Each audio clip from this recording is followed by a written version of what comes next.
Hi, everyone, and welcome to TACOS Tuesday. I'm Sebastian, and I'm all by myself today again. No Hamish, but he will be back for the next podcast that we release. So, welcome to episode, I think it's 24, and we're continuing with the series that we're running, which is the Fundamentals series. So, we had a 3-part series. We've covered 101, understanding the basics of advertising, targeting and bidding strategies in episode 23. And then now we're on 24, which is metrics that matter.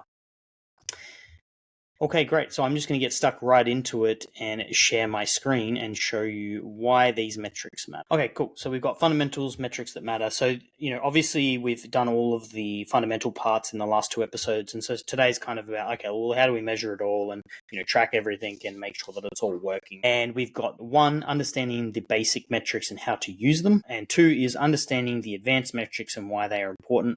And then 3, we've got understanding how these metrics influence strategy.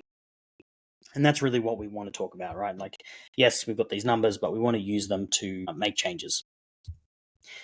So the first area we're going to start on today is around the basic metrics. So what are the basic metrics and how do we use them?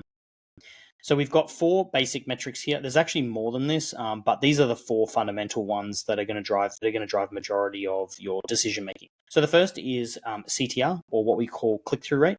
And this one is calculated by taking your clicks, dividing it by your impressions. I've just got IMP for impressions in here, and that equals your click-through rate. The second metric we've got is CPC, which is cost per click. And this is calculated by taking your ad spend, dividing it by your clicks to give you CPC. The third metric is conversion rate, or CVR, and this is taken by getting your orders and dividing it by your clicks, which is conversion rate. The fourth metric, which is your average order value, or AOV, is your sales divided by your orders equals your average order value. So these are the 4 main metrics we're going to focus on today, and I'm going to go through them one by one. So we wanted to answer 3 main questions, I suppose. What is the average advertising metric? What are the major factors that influence that metric? And then when do I need to work on or improve those metrics? So the average advertising CTR is about 0.35%. Now, this is a very broad average. And the reason I say that is different niches will have very different CTRs. So if you think about something like tissues, where they're very cheap, people are just going to buy something, off the first page very quickly. They might be for $4 or $5, and so the click-through rates there are going to be much higher. Whereas if you're thinking about a product that's $200, people are going to search a lot further through the page. They're going to click into a lot more listings, and they're going to definitely search around a lot more before they make their purchase. So CTRs, because of those reasons, obviously do move around a lot. The major factors that influence click-through rate are going to be your ad placement. So higher click-through rates are definitely at top of search versus product pages or rest of search. And I've covered what those placements are in our previous episodes if you want to go back and look at them. Your hero image is also going to play a big factor in your click-through rate. Obviously, having something that stops the scroll, people are scrolling, through a bunch of search results. If yours stands out, that is going to help your click-through rate for sure.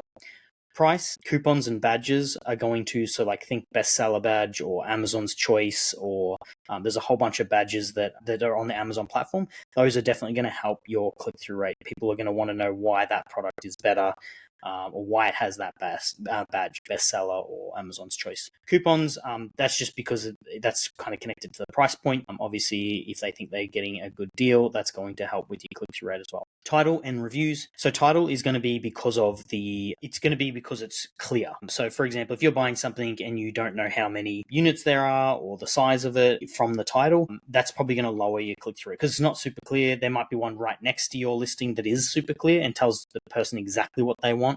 And so they'll click through that one because there's more transparency from their title. Reviews, obviously, goes without saying, if you have poor reviews or lower reviews than competitors, you're going to get a less of a click-through rate there. When to work on your CTR or your click-through rate, really it's all the time. We think that you should always be testing your hero images, your image stacks. You should always be improving as much as you can your title and testing and seeing what works better. But if your CTR is below your competitors or you've already optimized your conversion rate and your conversion rate is above your category, which I'll get to more once we get to the conversion metric, then and you're just really looking to drive more traffic, you're like, no, I've got a good conversion rate, I just need more traffic to the listing, that would be a good time to be like, okay, click-through rate is where I want to spend a good amount of my time. The second metric we have here is cost per click. The average advertising CPC, according to our data, we ended up using our data because a lot of the CPCs include branded and all of this sort of stuff. And well, in our opinion, not that accurate. So according to our data, for AU, it was $1.10. For the US, it was $1.60. Most of you that are listening are probably AU listeners. We included the US to show you that that's nearly a 45% increase or difference between the AU and the US. And so CPCs are something worth tracking to show competition. These CPCs are not including branded. This is just category search terms that we've used in our CPC data here. The major factors that influence CPC include the category you sell in. It will include the keyword competition, your ad placements.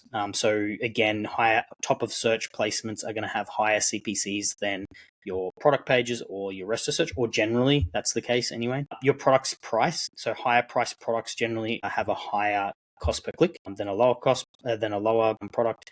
And then your ad relevance as well is going to affect it. And the reason ad relevance is, for example, if you were advertising, let's say you had a baby bottle, you sold a baby bottle, and you were advertising on the term baby, that's going to increase your cost per click because it's a very general term. If someone's searching baby, we don't exactly know what they want yet. They could want a dummy, they could want a pacifier for all my US friends. And so we don't know what they want, and so the CPC can increase because there's a lot more clicking around and deciding on what they're wanting to get there. So, and also there's a lot of volume on those search terms, so generally the CPCs are higher because it does cost a lot more to get visibility on them. The other point would be around seasonality. So CPCs generally will increase for the same reasons around relevancy. When things are in season, conversion rate generally improves. So they're the main factors that influence CPC. When to work on your CPC. So CPC should be tied to your goals and objectives. So, we work on different objectives in the way we set up campaigns. They should be grouped, and they should always be trying to achieve something, whether that's ranking, whether that's for profit, whether that's researching, whatever it is that they're doing, they should be trying to achieve something. And so that CPC will be tied directly to whatever that objective is. So working on your CPC should be determined by if your advertising is delivering on your objectives. So if you're decided that you want to rank for a specific keyword, for example, you might decide that you don't necessarily want to make a profit on it. Maybe you just want to run break even on it. So as long as you're delivering on that, you're not going above your break even, then maybe that's, then you don't have to do anything there. But if you are going above your break even, well, then now you need to readjust your CPC and bring it down to be in line with what your break even is. You can afford a higher CPC when your conversion rate improves. And so this is another piece that we'll get to in the next one here on how to improve your CPC on your conversion rate. So your conversion rate here is the next one. So the average advertising conversion rate is 9.72. The major factors that influence conversion rate include the product listing. So think about conversion rate. CTR is kind of like what people see before they get to the listing. Conversion rate is now they're on the listing. It's kind of the listing's job to help convert them. So the product listing itself is super important here. Particularly if your price point is higher. So I've got price in here, and you might think, well, they already knew the price before they got there, and that's true. But if your price is higher, they've clicked in, and it's now the job of the listing to say why you are more expensive. If the listing doesn't do a good job of that, your conversion rate will be low. Your reviews, now at this point, it's not about the rating, so to speak. At this point, it's actually about what the reviews say. So they'll scroll down and look at the reviews themselves, and they'll want to know that the reviews answer some of the questions that they have in there. You've also got the ad placements. Again, conversion rate is highest generally at top of search, and so that will have a factor or an influence in your conversion rate. Seasonality, conversion rates are generally higher if you've got a seasonal product when the season is in, and conversion rate generally drops when it's out of season. Ad relevance, the same as click-through rate. So if you're advertising, say, on baby, like we used as the example before, your conversion rate is going to be lower because people are not necessarily they haven't decided what they want yet, basically. The other thing that will affect your conversion rate is what your competitors are doing. So if your competitors run deals, coupons, they improve their content, anything like that, they do improve their content over time, that can have an impact on your conversion rate because their offering is better than yours or becomes better than yours. When to work on your conversion rate, really it's the same as click-through rate. You should always be trying to improve your conversion rate. But if your conversion rate is below the category median, this is a pretty good sign you need to improve it before spending on advertising. So the other thing you could factor in here is if you've been collecting your data for some time, you could have a look at your conversion rate year on year. If you see your conversion rate dropping year on year, that would be another sign to have a look at why your conversion rate is dropping year on year. And the reason we use year on year is that kind of can take out a little bit of the seasonality because you're comparing the same time of the same month compared to the year before. The fourth metric in this basic metrics and how to use them is your average order value. So the average order value on Amazon is between $50 and $55. The major factors that influence average order value are the product mix.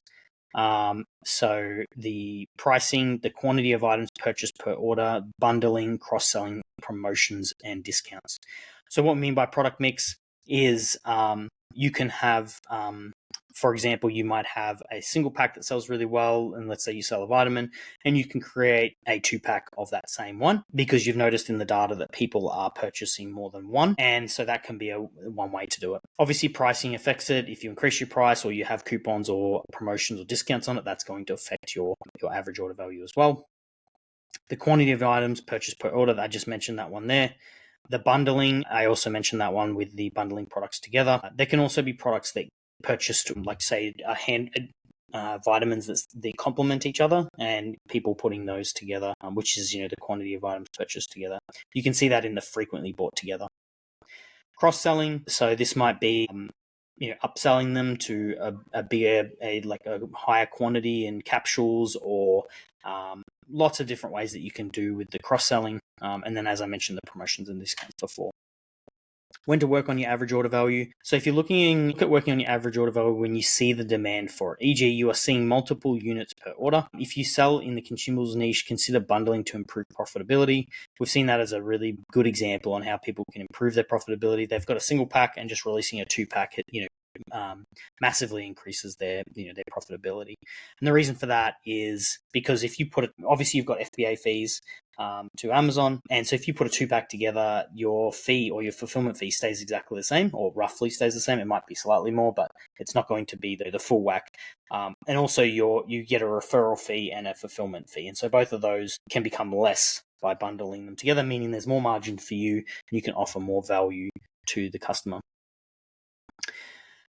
The other way you can do it is you can use a single unit to drive traffic as a lower priced products, and it'll generally have a better conversion, improving your ranking. So, by bundling and putting 2-packs together, you can use the single pack unit to drive traffic to the listing, and people can buy the 2-pack, and you make money off the 2-pack. You might not make any money off the single, or a little bit of money off the single, but you're using it really as a lead generation to get people into the listing, and then they buy pack sizes. The more variations you have, the more choice the person has, the more likely your conversion rate's going to improve. So there are 4 metrics on the basic metrics and how to use each of them. The next slide is what are the advanced metrics and why are they important? We've got customer lifetime value, or CLV. We've got new to brand, or NTB, new to brand metrics. We have OR for organic rank, and we have TACOS, which is the total advertising cost of sale. So why is CLV important? It's important for long-term strategic planning. I should go over the how it's calculated. So customer lifetime value is your purchase value times the frequency times the customer lifespan equals your CLV. So it's important for long-term strategic planning when assessing customer acquisition costs. It can help justify higher spend levels to acquire customers, gaining more market share. CLV is for a repeat purchase type product. So I've got an example on the next slide that'll create a little bit more clarity around this, but it allows you to increase or set higher targeting advertising objectives to acquire customers, knowing that they're going to repeat purchase and growing that. And why that's important is that if your competitors are not doing that, it means that you're willing to basically out advertise them because you know something they don't know, which is or you're calculating it in a way that's better than what they are, right? Which is using customer lifetime value to inform your advertising objectives.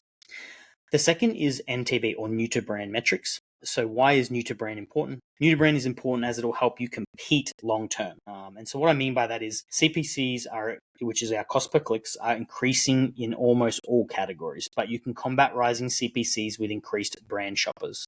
There is no cheaper traffic than branded traffic. It's free. And so why that's important, obviously, if you can grow your brand, and I think of some of the brands that I've worked with in the past that have very, very strong brand presence. They've got a lot of brand awareness for them. And, I talk to people about that being like a moat around a castle that it creates for that brand. It's very hard to penetrate and beat that brand when they have such good brand presence.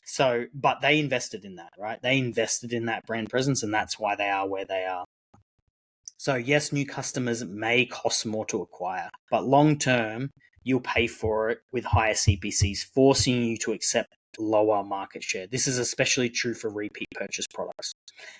So what I'm saying there is that you either pay for it now and acquire those customers so that you don't always have to pay higher CPCs, and you're using your advertising to build that out, or you have to accept the rising CPC cost to acquire just customers in general. And you will get new to brand customers that way organically as well. But if you're not deliberate about it, then you will be at the mercy of the category or the rising CPCs. And I've got an example on that one too. Organic rank. So why is organic rank important? And sorry, just to clarify, new to brand customers are anyone who's purchased the first purchase in 12 months. So Amazon defines a new to brand customer as anyone that hasn't purchased in the last 12 months. So a first purchase that's happened in 12 months is a new to brand customer. Organic rank. Why is organic rank important? Organic rank allows us to measure the impact of advertising on our organic placements. Yes, we can use TACOS, and TACOS is super important, which is why the podcast is called Tacos Tuesdays. But we still need visibility into what keywords are likely giving us better visibility and as a result, sales. Organic rank helps us answer this. Organic rank allows us to understand our advertising strategies and if they are working. So organic rank is just your position on the page. How high are you on the page? One of the best ways to leverage Amazon advertising is to improve your organic rank. The way I explain it to people is, if you can improve your rank, even if you were losing money on the advertising sale, but that organic rank got you 3 free sales or organic sales, which are free, then if you worked out the math behind that, it would always be worth it, even if you lost money on that first sale from that advertising sale, as long as it's improving rank. And so the reason this is important is that, yes, TACOS allows us to look at the broader picture of the overall, right? But we still need to know, well, what do we do with that? What changes can we make? And that's where organic rank comes into play. Fourth one is, as I mentioned, TACOS, or total advertising cost of sale, which is your spend divided by your total sales. This should say not just sales, your total sales, which is your TACOS. Why is TACOS important? TACOS allows us to see the true impact of advertising on our overall revenue. It allows us to allocate budget based on revenue goals, and as such is good for scaling profitable. So 2 main reasons. One, we can see the impact our ads are having on the total revenue. The reason this is important is because sometimes there's things we can do that cannibalize our total organic sales, and we would want to know if that's happening. And TACOS can help us understand that that is happening. The other part here is it helps us with budgets. So we can forecast and allocate budgets based on a TACOS because it scales, right? If we were to say, okay, well, we want to set our budget at 5% or 10%, at 5 or 10% TACOS. If our revenue grew 100,000 in a month, we now have additional budget to use on our advertising. So it grows exponentially with our revenue target and allows us to scale profitably. These are the main metrics here, and the important ones. And I think these are all important. They're harder to implement, but they definitely have their place. So I included 2 examples of both of these, of both the customer lifetime value and new to brand, to kind of give you guys an idea of. I'm just trying to paint it really transparently for you. So the first is example for CLV. So Cafe Brit, a coffee seller, discovered that 29.6% of their coffee customers repurchased within a year. Their average order value was $25, and customers typically made 4 purchases over a 12-month period. Lifetime calculations, 25, which is the average order value, times 4, they're doing 4 over the annual purchase, it's $100. Initially, their target ACOS, so this is your advertising objective here, was 20%. And that might have been set because they're like, that's us making a sale profitably. $5 per $25 sale is what they were making. However, by considering lifetime value over a 12-month period, they could justify a higher initial ad spend. The new target ACOS, which was $100 over the lifetime value times 20%, so divide that by 25, which is the first purchase, equals 80%. So their new target ACOS is now 80%. That is a big jump from 20% to 80%. But what that allows them to do is be far more aggressive and competitive, knowing that this is a reality, right? Now, you'd still need to measure this. You couldn't just be like, okay, we can set all of our targets here. You'd need to make sure that that was what, continued to happen as you increase that, those advertising objectives. But this allowed Cafe Brit to increase their advertising budget, spending up to $20 to acquire a customer while remaining profitable within the year. By focusing on LTV, even within the 12-month Amazon window, they could justify higher initial ad spend to acquire customers likely to make repeat purchases, ultimately growing their business more effectively. And I say even within the 12-month window because you can actually look at lifetime value over a 2-year period and longer, which can help a lot more with that picture. But this is an example of how you could use it to change your advertising objectives. An example for the Nutrabrand customers is the same brand. This is a fictitious brand, by the way. Cafe Brit used Nutrabrand metrics to measure success in reaching new customers. By testing new sponsor brand ads with customer images, they achieved 13% more Nutrabrand conversions compared to previous ads. To measure the loyalty of these new customers, Cafe Brit tracks 2 metrics. Repeat purchases, which we kind of already talked about. They monitor the number of repeat orders from Nutrabrand customers over time within the 12 months. 29.6 of these new customers made at least 1 additional purchase. Branded search ratio, they observed increased in branded searches, which indicate growing brand awareness and loyalty. As a result of their strategy, Cafe Brit saw their brand search ratio increase from 18 to 20% over the 12-month period. These metrics demonstrate that their focus on acquiring new-to-brand customers not only expanded their customer base, but also contributed to increased brand loyalty and recognition on Amazon. Really what I'm saying here is by investing in new-to-brand and specifically measuring the new-to-brand customers and them acquiring new-to-brand customers, they were able to grow their brand search ratio. This is just their ratio compared to their searches that happen out that are not branded, right? So in this case, it would be anything that included Cafe Brit in the search term. As I mentioned in the slide before, branded search is the cheapest traffic because it's free. And if you can grow that, you can grow your moat. You can grow the moat that you have around your proverbial castle. And so that's why having this is an example of why a new to brand strategy could work and can work, and how you can measure it over a long period of time to make sure that you're not just, because it is going to cost you higher, lower ROAS, a higher ACOS to go after and to build. But you can measure it and see the impact over time as a result. So just in conclusion, there's a lot there. This is the conclusion of the series. So we're going to move on to something next. I hope you guys enjoyed the fundamental series. If you guys have any questions, please reach out to me and let me know. Please like and subscribe. Leave us any comments on things that you guys want to see next. The other thing I'll mention is we do have 2 events coming up that we'd love you to join. One is in Melbourne on Wednesday, the 19th of February between 4 p.m. and 6 p.m. The second is in Sydney on the 20th of February, 2025, between 4 and 6. There is at our website, which is Go Sell Global. So GoSellGlobal.com. If you go to our website, you will see under the Knowledge tab, you will see a section called Events, and you can register your interest to come to those events. We'd love to see you there. Additionally, I do have advertising audit that I can do for brands where we do look into some of these metrics that we've discussed today and how they can improve your overall business. I hope that was good. I'm sick of my own voice, so I'm going to jump off, and thank you guys for staying if you've stayed this far.